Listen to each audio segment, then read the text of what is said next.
Right. Welcome, everybody, to our first episode of the Inside the Psychopathic Mind podcast. Again, I'm Jason Smith, joined with my colleague Carl Giacono. And the focus of this episode that we want to share is psychopathy. We talk about it a lot. Obviously, that's going to be a main theme of this podcast. The media presents it, books present it, maybe your colleagues talk about it all the time. But really, a lot of the people are not just as educated on what specifically psychopathy is or what a psychopath is. So that's going to be our topic for today. So the question is, what is psychopathy? And I'll throw it to my colleague Carl, and he'll talk about it. Yeah, Jason, good to be with you today.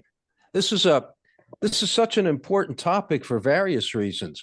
Uh, you cited the thing related to just the lay people getting an understanding of what that term means, but it also because it has such an important implication for psychologists and people that do risk assessment and so forth, because people that will be labeled as psychopathic or found to fall into that category are at higher risk for all kinds of negative behaviors and also treatment failure.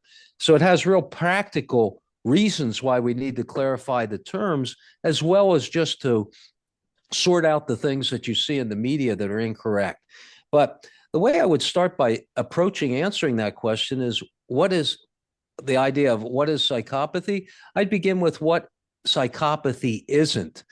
And what we start with that, let's clarify three terms that are used in the media and even in the literature, and by kind of people that are not very sophisticated when understanding the concept.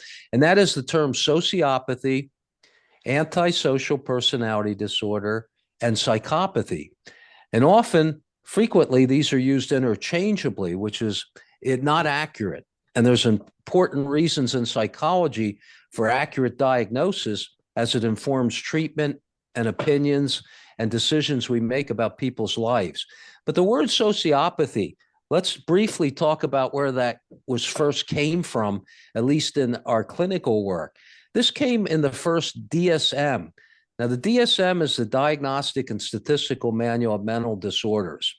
And this particular book is what informs how we diagnose and assess various conditions that in psychiatry and psychology that are then subject to various treatment methods.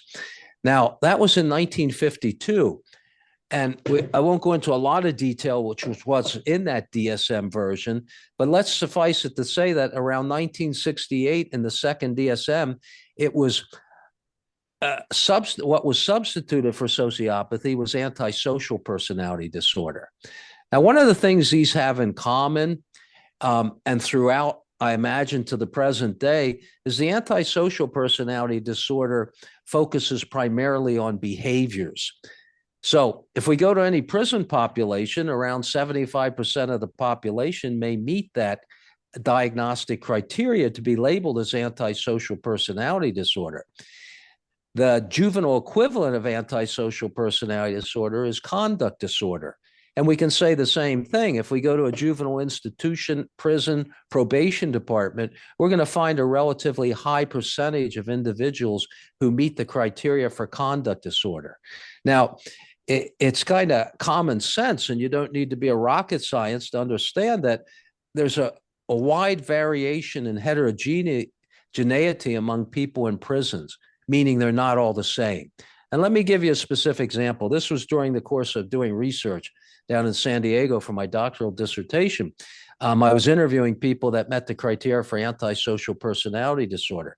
And one guy came in, didn't make eye contact, kind of looked down at the floor, was somewhat humble and quiet, had a limp handshake, and so forth. Another guy came in and he says to me, he says, "Carl, you can call me Don." And he props his feet up on the table. Now, remember, I don't know this guy from Adam, but he comes in with that kind of presentation, which, as you can imagine, even as a layperson, it's kind of grandiose and narcissistic. Now, these people, two different individuals, both met the criteria for antisocial personality disorder, but we see already that there's distinctly different. So, antisocial personality disorder It's much like when you go into a forensic population, finding ice in your freezer. It's not very helpful as a diagnostic criteria. Now, psychopathy is something quite different. Psychopathy has two primary factors or things that we find. Most psychopaths meet the criteria for antisocial personality disorder. Most antisocial personality disorders are not psychopaths.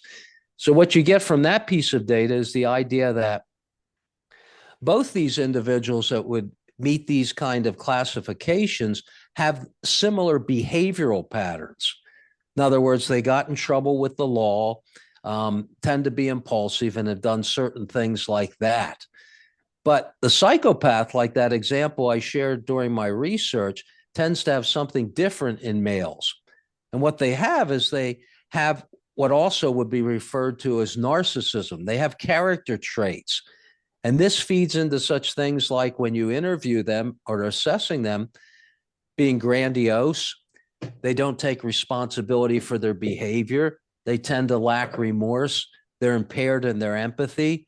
Their affect is somewhat shallow. So there's a whole list of things we would consider traits that go into psychopathy. Is not a diagnosis, but if you were going to fall in the category of psychopathy, you would have both the traits and both the behaviors.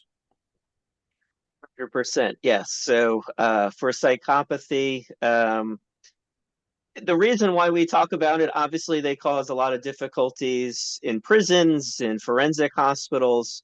The data, though, was about 1% of the population would be considered psychopathic.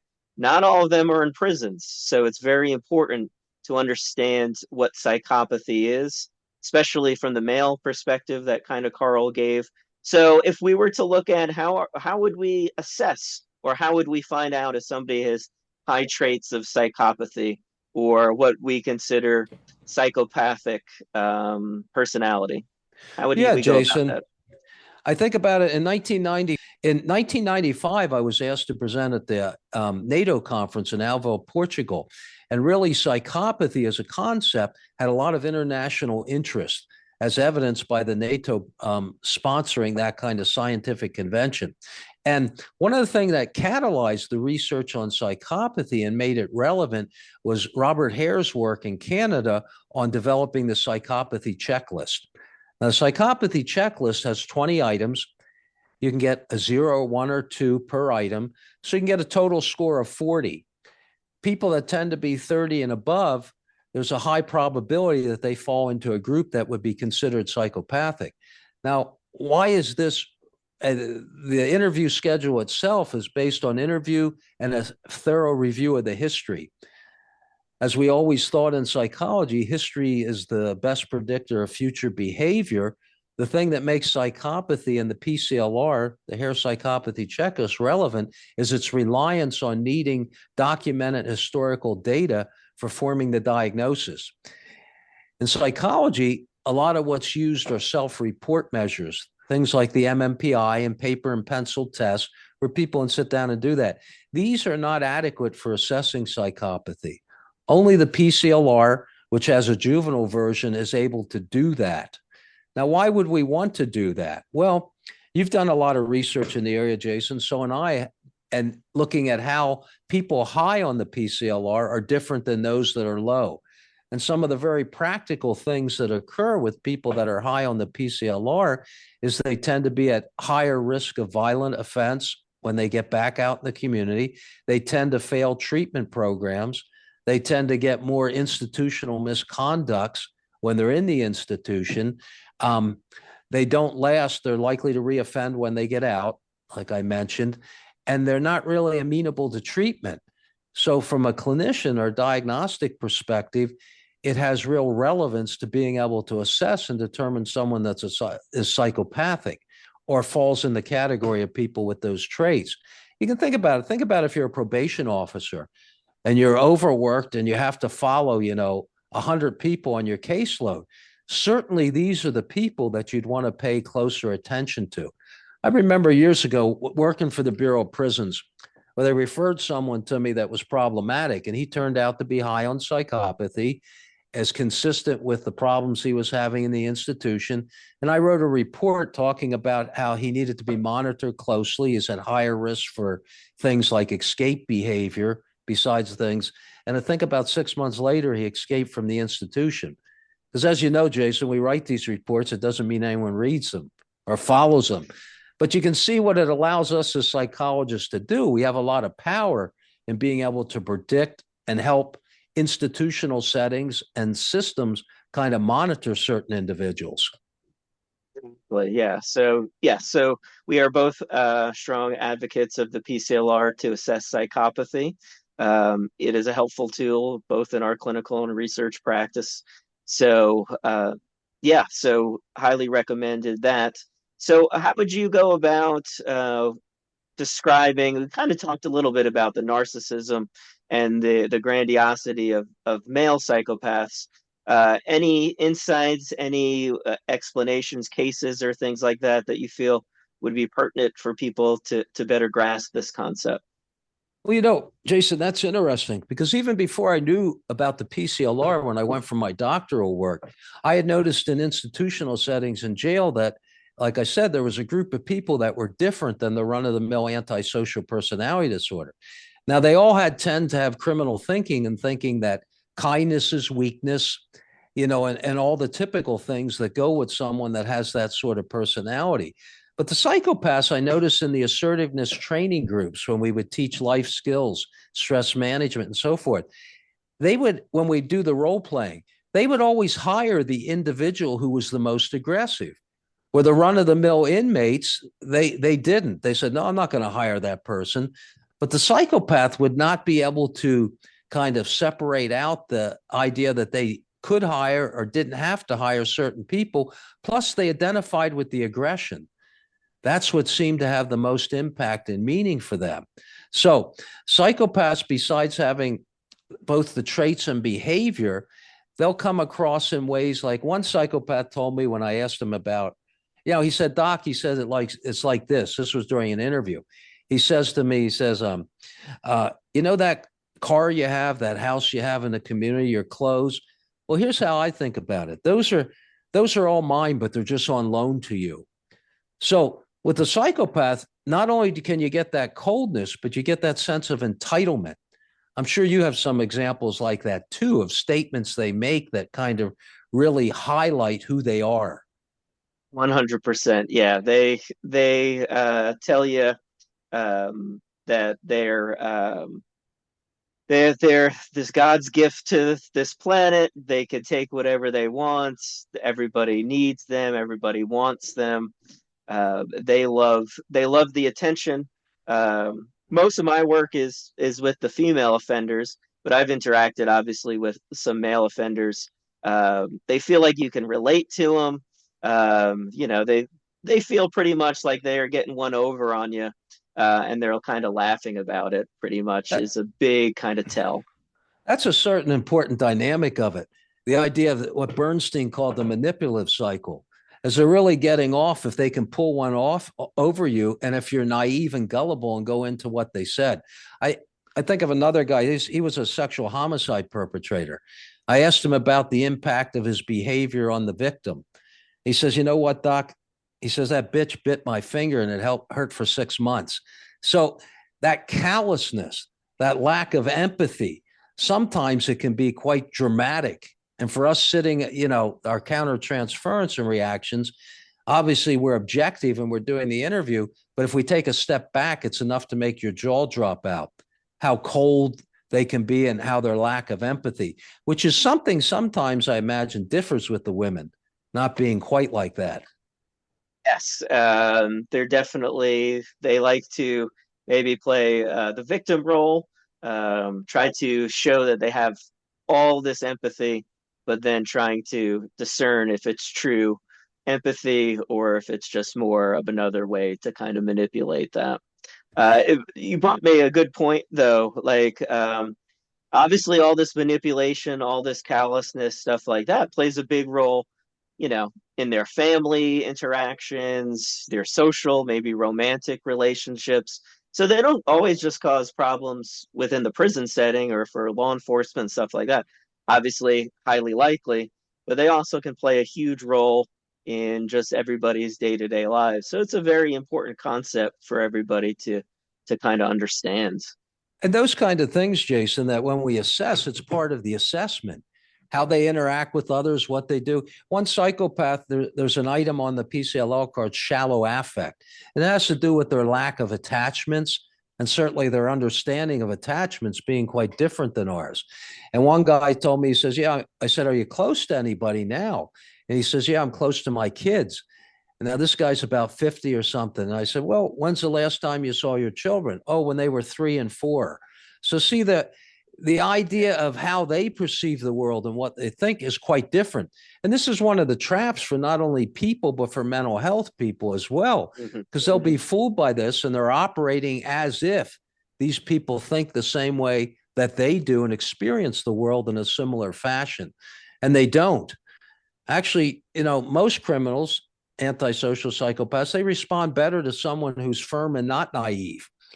Yes. Think about it. If you're starting out as a kid and you're abused, adolescence, you can't trust the system, and then you keep doing behaviors that get you in more conflict, why should you trust a naive adult that doesn't know, how it goes or what it is? So, I mean, they do much better with people who you can show that you're firm and consistent and you actually understand who they are. Remember one psychopath I interviewed, he was going to go on and tell me about how, he didn't do anything and he wasn't responsible for stuff. And I stopped him. I said, just 1 minute, hold on there a minute. Now, don't you think it's true that if you got caught for everything you did, you'd come back in the next lifetime in jailhouse blues in a little crib with iron bars, at which point he began to laugh. But it's the idea that that's how they focus, not on kind of what they did or them being responsible, but for how they're victims and how the world is to blame for their problems. Exactly. And this is, the big reason why we're starting this podcast and a big reason why we've done our research is to better educate about this concept and a lot of myths, a lot of misconceptions, interchangeably using the word sociopath and psychopath and things like that. So we're going to kind of delve deep. We'll kind of continue to bring up the PCLR. We'll bring up different assessments and cases. We'll definitely talk about two probably of the most famous United States psychopaths, and Charles Manson and Ted Bundy. We've done some extensive looking at their assessments and things like that of data that has been approached to it. Obviously, we wrote an article about it. But the one big thing, too, that we want to kind of hit on, and that will be a kind of the topic of our next episode, is that there's a big difference between the description that we presented about male psychopathy, this narcissism, this grandiosity, versus the female psychopath, which we've done, again, almost 20 years now of looking at specifically what a female psychopath is and the differences. And it doesn't necessarily have this overt grandiosity. It's more of kind of like a broken view, but a self-centered view of their presentation. So we hope that you would tune in for our next episode, which we will delve very deep into female psychopathy. Again, please feel free to like and subscribe to this video, as well as to our podcast, Maverick Psychology. Best way to get a hold of us, a whole bunch of our social media and email contacts, our articles, and everything like that. So again, take a look at us. Hope you enjoy this episode. Hope you enjoyed this episode, and hope that you enjoy the next one and take a look. All right, thank you guys. Thanks, Carl. Yeah, Jason, take care.